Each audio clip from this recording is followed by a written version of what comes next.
American തലസ്ഥാനമായ Washington DC-യിലുള്ള national press ക്ലബ്ബുമായി പ്രതിപക്ഷ നേതാവ് രാഹുൽ ഗാന്ധി നടത്തുന്ന പത്രസമ്മേളനമാണ് ഇത്. ഇവിടെ കൂടിയിരിക്കുന്ന പത്രപ്രവർത്തകർ അപ്പോൾ എഴുതി നൽകുന്ന ഒരു രാജ്യത്തിൻ്റെ പ്രവർത്തനത്തെ സംബന്ധിച്ച ചോദ്യങ്ങൾക്കാണ് അദ്ദേഹം മറുപടി നൽകുന്നത്. അല്ലാതെ നിങ്ങൾ എങ്ങനെ മാമ്പഴം തിന്നുന്നു, എങ്ങനെയാണ് കൂൺ കഴിക്കുന്നത് എന്നുള്ള ചോദ്യങ്ങളല്ല ഇവർ ചോദിക്കുന്നത്. ഈ വീഡിയോ പല ഭാഗങ്ങളായിട്ടാണ് പ്രസിദ്ധീകരിക്കുന്നത്. കഴിഞ്ഞ 10 വർഷങ്ങളായി രാജ്യത്ത് വിതച്ച വിഷം നീക്കം ചെയ്ത് വിവേകമുള്ള നല്ലവരായ ആളുകളുടെ ഒരു കമ്മ്യൂണിറ്റി സൃഷ്ടിക്കുകയാണ് ഈ ചാനലിൻ്റെ ലക്ഷ്യം. അതിനെ പിന്തുണയ്ക്കുന്ന എല്ലാവരും വീഡിയോ മുഴുവനായി കാണുകയും ചാനൽ സബ്സ്ക്രൈബ് ചെയ്യുകയും രാജ്യനന്മ ആഗ്രഹിക്കുന്ന എല്ലാവരുമായി ഈ വീഡിയോ ഷെയർ ചെയ്യുകയും ചെയ്യണമെന്ന് അഭ്യർത്ഥിക്കുകയാണ്. Good afternoon. Welcome to our Headliners Newsmaker at the National Press Club, where news happens. I'm Poonam Sharma, Secretary of the National Press Club and founder and editor of Global StratView. As we know, 2024 is a pivotal year for elections, with more than 60 nations that have headed to the polls or are heading to the polls. Among these, India held the largest election in history from April to June, with 950 million voters who participated over 7 phases to elect their new government. Our distinguished guest today, Rahul Gandhi, the leader of opposition in India's parliament, is no stranger to this stage, as this is his second time addressing the National Press Club. When he joined us in June 2023, he had been disqualified from the Indian Parliament, a decision that was later overturned by the Supreme Court ruling in August of that year. In this year's historic elections, Mr. Gandhi was re-elected to his seat in Wayanad in the southern Indian state of Kerala, and also won in Raebareli, located in the northern Indian state of Uttar Pradesh. As the leader of the opposition in India's parliament, Mr. Gandhi heads the Indian National Development Inclusive Alliance, a coalition of opposition parties that holds 234 seats, just 30 short of a majority. He's a vocal critic of Indian Prime Minister Narendra Modi. Mr. Gandhi entered politics in 2004 and has been a key figure in India's political landscape. Today he joins us to share his thoughts on the future of Indian democracy, freedom of speech, and pathways toward sustainable and inclusive growth. Please join me in giving a warm National Press Club welcome to Mr. Rahul Gandhi. Thank you. Mr. Gandhi, there has been a noticeable shift in public perception of you, from being seen as a reluctant politician, if I may, to someone who can confidently handle political debates and navigate complex political issues. With the resurgence of Congress in the northern Indian state of Uttar Pradesh and a more open approach to working with regional parties, how do you view your personal and political transformation, and what factors have contributed to this change? I wouldn't call it a transformation. A journey? A journey. Mm-hmm. I think politics in India changed very dramatically in 2014. We entered a phase of politics that we haven't seen in India before. Aggressive, attacking the foundations of our democratic structure. And so it's a tough fight. It's been a good fight. And personally, of course, it has changed me. I wouldn't have ever imagined before 2014, if you had come to me and said, look, you walk across from Kanyakumari to Kashmir, I would have just laughed at you. And I would have said, that's ridiculous. Mm-hmm. But that was the only way left for the opposition in our country. The media was suppressed, institutions were controlled, agencies were attacking the opposition, governments were being overthrown. And we found that literally the only way was to go directly to the people of India. Okay. And that certainly changed me in fundamental ways. Right.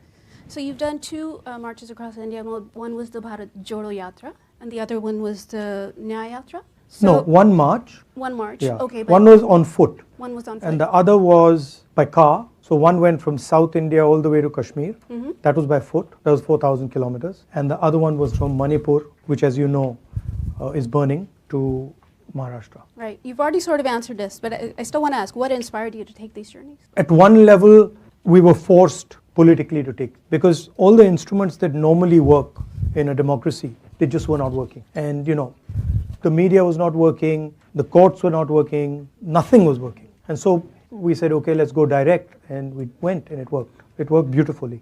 That was at the political level and at my work level. But at the individual, private level, I always wanted to do it. I always wanted, since I was small, since I was young, I always had this idea that I must, at some point in my life, walk across my country and see what it's about.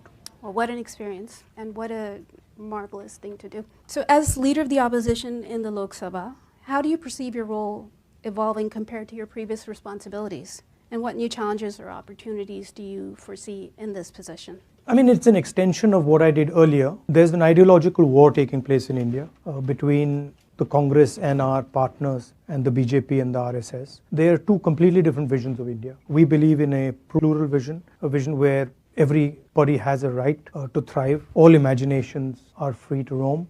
An India where you're not persecuted because of what religion you believe in or what community you come from or which language you speak, versus a much harsher centralizing vision. That's the landscape, and then we fight on that landscape.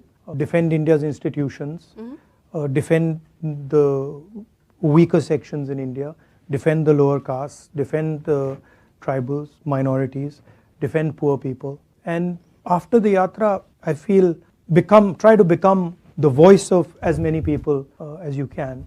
So for that, you have to go and understand what's going on. You have to go deep into sort of the agricultural world, the conflicts that are taking place there, into the financial system, into the tax system. So you have to, in a sense, go deep into it, talk to people, and then understand deeply what they're saying, and then transmit it. Right. So and at a broader level, provide a vision, India Alliance vision for the country, which is obviously going to be fundamentally different than the centralizing, monopolized vision that the BJP is presenting. So you touched upon a couple of points. You just mentioned finance and the tax system. You spoke this morning that 17 secretaries take all financial decisions to run the country. No, 70. 70, okay. I'm sorry, 70. Apparently, only 3 of them are Dalits and only 1 is a member of the minority. Now, all of them are... Well, you've got the numbers wrong, but... Okay. But this is from the audience. Let's put it that 90% of India okay.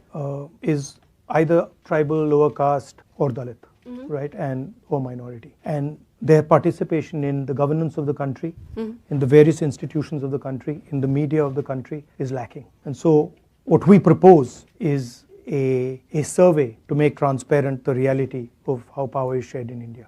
The caste census. The caste census. Okay. But just to stay on the same topic, all the secretaries are from the administrative service, correct? Now, the US Treasury has economists, the UK Treasury recruits people separately with expertise in economic policy making. But the Indian Finance Ministry is the domain of IAS officers, of which very few understand finance.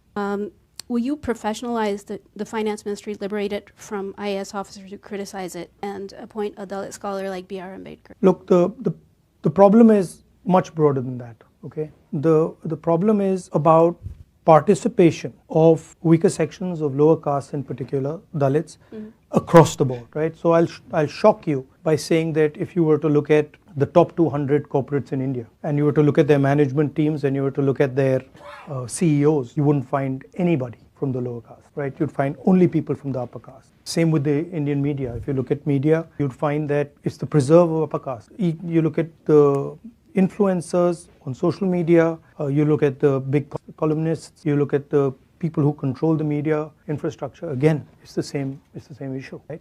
So there is a very small percentage of India which is controlling the entire infrastructure. What you're proposing doesn't actually solve that problem. No, not proposing, I'm just asking. Yeah, what you're asking doesn't actually solve that problem. That problem is a much broader problem, and it's the first step in understanding that problem is actually in understanding what the reality is.